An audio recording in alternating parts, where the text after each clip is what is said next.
The rain did not last long, and by the time Vronsky arrived, his shaft horse trotting at full speed and dragging the trace horses galloping through the mud, with their reins hanging loose, the sun had peeped out again. The roofs of the summer villas and the old lime trees in the gardens on both sides of the principal street sparkled with wet brilliance, and from the twigs came a pleasant drip and from the roofs rushing streams of water.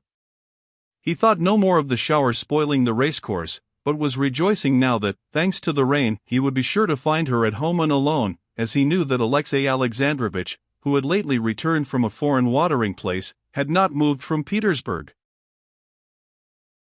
Hoping to find her alone, Vronsky alighted, as he always did, to avoid attracting attention, before crossing the bridge, and walked to the house. He did not go up the steps to the street door, but went into the court. "Has your master come?" he asked a gardener. "No, sir. The mistress is at home." "But will you please go to the front door? There are servants there," the gardener answered. "They'll open the door." "No, I'll go in from the garden." And feeling satisfied that she was alone, and wanting to take her by surprise, since he had not promised to be there today, and she would certainly not expect him to come before the races, he walked, holding his sword and stepping cautiously over the sandy path, bordered with flowers, to the terrace that looked out upon the garden. Vronsky forgot now all that he had thought on the way of the hardships and difficulties of their position. He thought of nothing but that he would see her directly, not in imagination, but living, all of her, as she was in reality. He was just going in, stepping on his whole foot so as not to creak, up the worn steps of the terrace, when he suddenly remembered what he always forgot, and what caused the most torturing side of his relations with her son with his questioning, hostile, as he fancied, eyes. This boy was more often than anyone else a check upon their freedom. When he was present, both Vronsky and Anna did not merely avoid speaking of anything that they could not have repeated before everyone, they did not even allow themselves to refer by hints to anything the boy did not understand. They had made no agreement about this, it had settled itself. They would have felt it wounding themselves to deceive the child. In his presence they talked like acquaintances.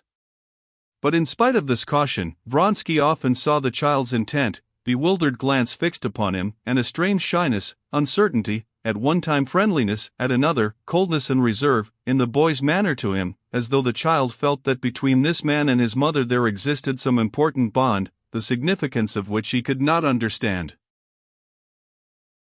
As a fact, the boy did feel that he could not understand this relation, and he tried painfully, and was not able to make clear to himself what feeling he ought to have for this man. With a child's keen instinct for every manifestation of feeling, he saw distinctly that his father, his governess, his nurse, all did not merely dislike Vronsky, but looked on him with horror and aversion, though they never said anything about him, while his mother looked on him as her greatest friend. What does it mean? Who is he? How ought I to love him? If I don't know, it's my fault, either I'm stupid or a naughty boy, thought the child.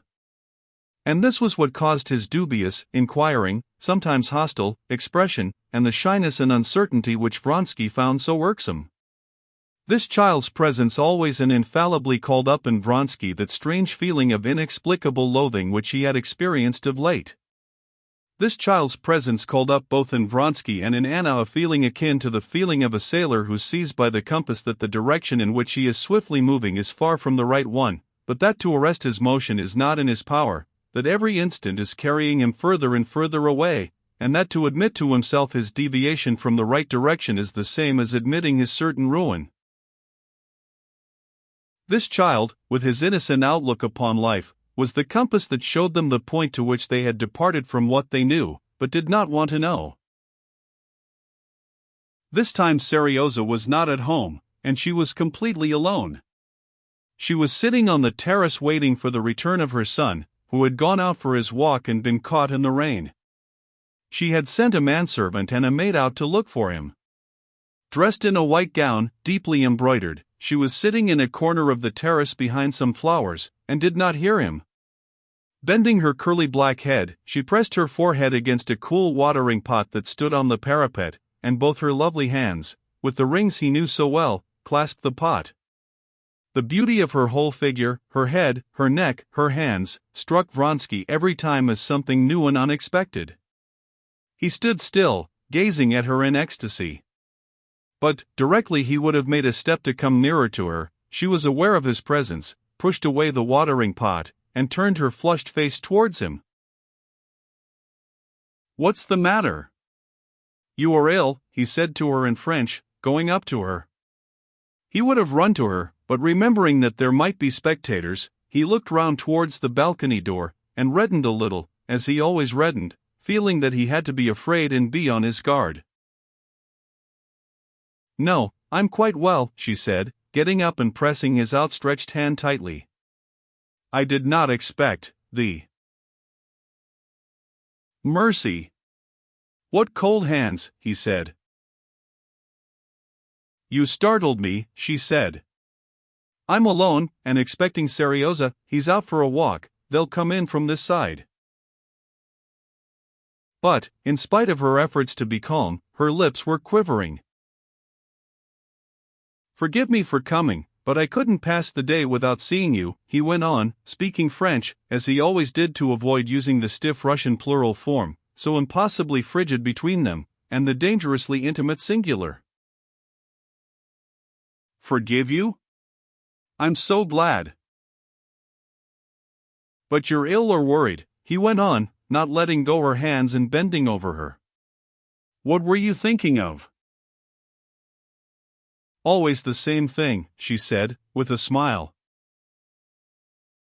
She spoke the truth. If ever at any moment she had been asked what she was thinking of, she could have answered truly, of the same thing, of her happiness and her unhappiness.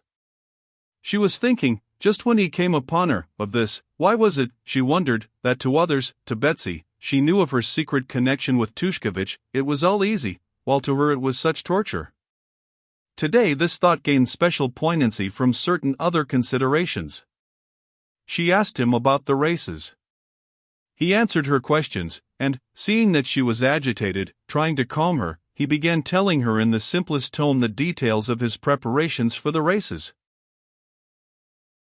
Tell him or not tell him, she thought, looking into his quiet, affectionate eyes. He is so happy, so absorbed in his races that he won't understand as he ought. He won't understand all the gravity of this fact to us. "But you haven't told me what you were thinking of when I came in," he said, interrupting his narrative. "Please tell me." She did not answer, and, bending her head a little, she looked inquiringly at him from under her brows, her eyes shining under their long lashes. Her hand shook as it played with a leaf she had picked. He saw it, and his face expressed that utter subjection, that slavish devotion, which had done so much to win her. "I see something has happened. Do you suppose I can be at peace, knowing you have a trouble I am not sharing? Tell me, for God's sake," he repeated imploringly. "Yes, I shan't be able to forgive him if he does not realize all the gravity of it." Better not tell. Why put him to the proof, she thought, still staring at him in the same way, and feeling the hand that held the leaf was trembling more and more. "For God's sake," he repeated, taking her hand. "Shall I tell you?" "Yes, yes, yes." "I'm with child," she said, softly and deliberately. The leaf in her hand shook more violently, but she did not take her eyes off him, watching how he would take it. He turned white, would have said something, but stopped. He dropped her hand, and his head sank on his breast. Yes, he realizes all the gravity of it, she thought, and gratefully she pressed his hand. But she was mistaken in thinking he realized the gravity of the fact as she, a woman, realized it. On hearing it, he felt come upon him with tenfold intensity that strange feeling of loathing of someone. But at the same time, he felt that the turning point he had been longing for had come now, that it was impossible to go on concealing things from her husband, and it was inevitable in one way or another that they should soon put an end to their unnatural position. But, besides that, her emotion physically affected him in the same way. He looked at her with a look of submissive tenderness, kissed her hand, got up, and, in silence, paced up and down the terrace. "Yes," he said, going up to her resolutely. "Neither you nor I have looked on our relations as a passing amusement, and now our fate is sealed. It is absolutely necessary to put an end," he looked round as he spoke, "to the deception in which we are living." "Put an end? How put an end, Alexei?" she said softly. She was calmer now, and her face lighted up with a tender smile. "Leave your husband and make our life one." "It is one as it is," she answered, scarcely audibly. "Yes, but altogether, altogether." "But how, Alexei, tell me how," she said in melancholy mockery at the hopelessness of her own position. "Is there any way out of such a position? Am I not the wife of my husband?" "There is a way out of every position. We must take our line," he said. "Anything's better than the position in which you're living.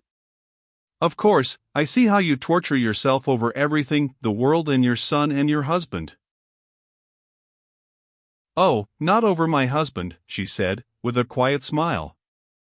"I don't know him, I don't think of him. He doesn't exist."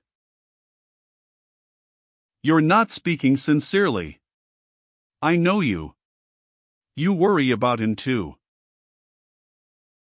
"Oh, he doesn't even know," she said, and suddenly a hot flush came over her face, her cheeks, her brow, her neck crimsoned, and tears of shame came into her eyes. "But we won't talk of him.